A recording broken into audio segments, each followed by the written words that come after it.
On this episode of I Did Stuff in Blender, um, I just kind of did a little bit of cleanup. I'm actually going to be over here today because it was a lot of timeline stuff. So I basically just went through and made sure that the cameras of my days actually correlated to frames around here so that I can scrub through the timeline and just have it snap to the camera and to the appropriate objects that should be visible on that day.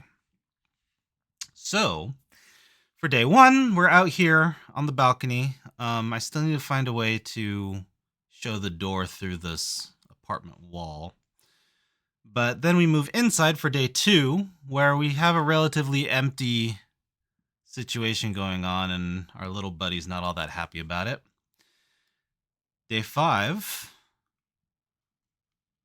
got some new additions. Day six, and so one of the more tedious things to be done about this whole process was making sure that the objects that should be in that scene for that day are visible, and the objects that show up in later days are not visible. So, for example, in day two on frame two, there is a snowman body that should be visible, so you might see it right in this area over here if I click this guy. Yeah. So there's his torso, and then here's his butt. Where's his butt? There's his butt.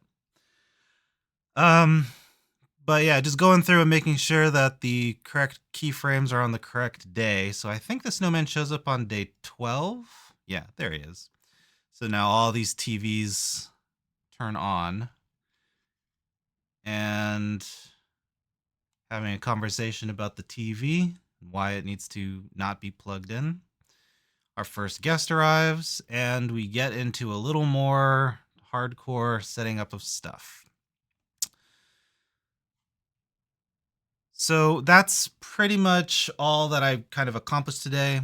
The thing that I want to tackle next, though, is taking the tinsel, this hair particle simulation on my ceiling, and actually moving it to a different scene entirely. Because the last time I tried to render this, I blame it on the hair particle simulation.